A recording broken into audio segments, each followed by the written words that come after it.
சேவை குறைபாடு electric bike நிறுவனம் ரூபாய் 63,000 இழப்பீடு வழங்க உத்தரவு. ஸோ இந்த டாபிக் பார்த்தீங்கன்னா குரூப் 1 ப்ரிலிம் சிலபஸில் யூனிட் 4ல் பாலிட்டியில் கன்சியூமர் ப்ரொடெக்ஷன் ஃபோரம்ஸில் வந்து கவர் ஆகும்.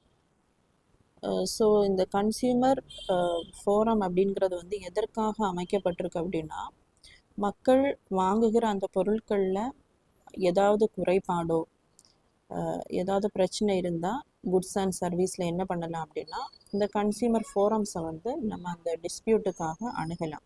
ஸோ இது வந்து ஒரு 3 டயர் சிஸ்டம்னு சொல்லும்போது, நேஷ்னல் லெவலில் இருக்கக்கூடிய இந்த கன்சியூமர் ஃபோரம் பார்த்திங்கன்னா national consumer dispute redressal commission, state லெவலில் வந்து state consumer dispute redressal commission, அதே மாதிரி டிஸ்ட்ரிக்ட் வைஸில் வந்து district consumer dispute redressal commissions வந்து இருப்பாங்க. ஸோ இது எந்த சட்டத்தின் அடிப்படையில் வந்து கொண்டு வந்திருப்பாங்க அப்படின்னா, 1986ஆம் ஆண்டு கன்சியூமர் ப்ரொடெக்ஷன் ஆக்ட் வந்து கொண்டு வந்திருப்பாங்க. ஸோ அதன் அடிப்படையில் தான் இந்த கமிஷன்ஸை வந்து ஏற்படுத்தி இருக்காங்க. ஸோ அந்த 1986 கொண்டு வந்த அந்த சட்டத்தை வந்து 2019ஆம் ஆண்டில் வந்து ரிப்பீல் பண்ணி புதிய சட்டம், அதாவது கன்சியூமர் ப்ரொடெக்ஷன் ஆக்ட் 2019 கொண்டு வந்திருக்காங்க.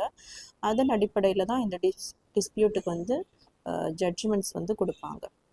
ஸோ இதை பார்த்தீங்க அப்படின்னா, டிஸ்ட்ரிக்ட் லெவலில் 50 lakhs வரைக்கும் உள்ள அந்த குறைபாடுகளுக்கு நம்ம என்ன பண்ணலாம் அப்படின்னா, டிஸ்ட்ரிக்ட் கன்சியூமர் கமிஷனை வந்து நம்ம அணுகலாம். ஸ்டேட் லெவலுக்கு பார்த்திங்கன்னா எபோவ் 50 lakhsலேருந்து 2 crores வரைக்கும் உள்ள அந்த குறைபாடுகளுக்கு நம்ம ஸ்டேட் கன்சியூமர் கமிஷன்ஸை வந்து அணுகலாம். நேஷ்னல் லெவலில் பார்த்திங்க அப்படின்னா எபோவ் 2 crores எபோவ் அதுக்கு மேலே உள்ள அந்த குறைபாடுகளுக்கு என்ன பண்ணலாம் அப்படின்னா, நேஷ்னல் கன்சியூமர் டிஸ்பியூட்ஸ் ரிட்ரஸல் கமிஷனை வந்து அணுகலாம்.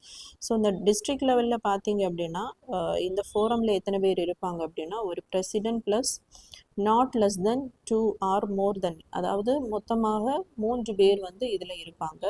ஸோ இதை என்ன பண்ணலாம் அப்படின்னா, சென்ட்ரல் கவர்மெண்ட்டு இந்த நம்பரை வந்து இன்க்ரீஸ் பண்ணலாம், இல்லைன்னா குறைக்கலாம். ஸோ அதன் அடிப்படையில் தான் இப்போது தூத்துக்குடி மாவட்டத்தில் இருக்கக்கூடிய அந்த எலக்ட்ரிக் பைக் நிறுவனம் வந்து இழப்பீடு வழங்குறதுக்கு இந்த ஆணையமானது அந்த உத்தரவை வந்து பிறப்பிச்சிருக்கு.